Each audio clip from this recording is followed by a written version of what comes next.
সালাম আলাইকুম। পাথিরানা তাসকিন নাকি মোস্তাফিজুর রহমান পাথিরানা, সো এই দুইটা কম্বিনেশন আপনার চেন্নাই সুপার কিংসে হয়তো বা পাথিরানা এবং মোস্তাফিজকে দেখতে পাবেন না, এবং এই জুটিটির মধ্যে কোন জুটিটি সেরা সেটাই বলতেছিলেন ধোনি। সো এই নিয়ে একটা কথা বলছে, সেটা হচ্ছে আপনার মোস্তাফিজুর রহমান এবং পাথিরানা তারা দুইজনই চেন্নাই সুপার কিংসের হয়ে লিড দিছে এবং এম এস ধোনির আন্ডারে তারা কাজ করছে এবং ফল পেয়েছে একদম 10-এ 10। সো পাথিরানা এবং মোস্তাফিজুর রহমানের জুটিটি ছিল একদমই অন্যরকম কম্বিনেশনে, যেটা কিনা পাথিরানা ছিলেন আপনার ইয়ারকার এবং ফাস্ট বোলিং এর জন্য খুবই দুর্দান্ত, এবং মোস্তাফিজুর রহমান ছিলেন কাটার স্লোয়ার সবকিছু মিলিয়ে একটা good combination as a slow pitch. So এখন কথা হচ্ছে মোস্তাফিজুর রহমানের একটা অ্যাডভান্টেজ ছিল, সেটা হচ্ছে আপনার সেই চিপকের চেন্নাই সুপার কিংসের সেই চিপকের একটা স্লো পিচে সেখানে তিনি ভালো করতেন, এবং পাথিরানা অলওয়েজ ভালো, সবসময় ভালো, এবং তার গতি, সুইং এবং ইয়ারকার মারার বুদ্ধি যেটা সেটা ছিল একদম দুর্দান্ত। কিন্তু বর্তমানে সিচুয়েশন যেটা যদি আপনি বলে যান, সেটা হচ্ছে আপনার এলপিএল যেটা আছে সেটা কিনা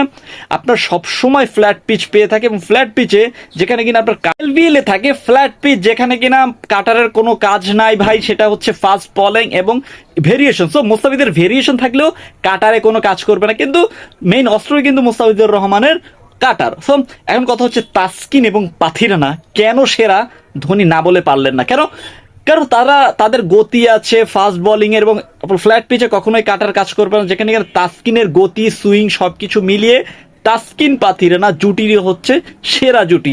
এই জুটি সেটা আপনি কি মনে করেন? তাসকিন পাথিরানা বর্তমান সিচুয়েশনে এলপিএল এ বর্তমান সিচুয়েশনে আমি মোস্তাফিজুর রহমান এবং পাথিরানার থেকে তাসকিন পাথিরানাকে এগিয়ে রাখবো, কারণ তাদের দুজনেরই রয়েছে ইয়ারকার মারার অ্যাবিলিটি, এবং সুইং বলেন, ইয়ারকার বলেন, বিভিন্ন ধরনের ভেরিয়েশন বলেন, সব কিছুর দিক থেকে মোস্তাফিজ পাথিরানার তুলনায় তাসকিন পাথিরানা জুটিটি সেরা মনে হয়। এটা না, আপনি ডাউট, নো ডাউট, এটা ডাউট করে লাভ নাই, কারণ বর্তমানে তাসকিনও ভালো করতেছে, উইকেট পাচ্ছে, রান কম দিচ্ছে, একটা ম্যাচে রান বেশি দিচ্ছে, বাট আর পাথিরানা তো দুর্দান্ত, ওর ওর কথা বললে লাভ নাই, ও তো উড়াই দিতেছে, একটা ম্যাচ নিজের হাতে জিতেছে। যাই হোক, আপনি কি মনে করেন কোন জুটিটি সেরা? প্লিজ কমেন্ট করে জানাই দেন। আর হ্যাঁ, ভিডিও ভালো লেগে থাকলে চ্যানেলটা সাবস্ক্রাইব করে পাশে থাকুন। ধন্যবাদ।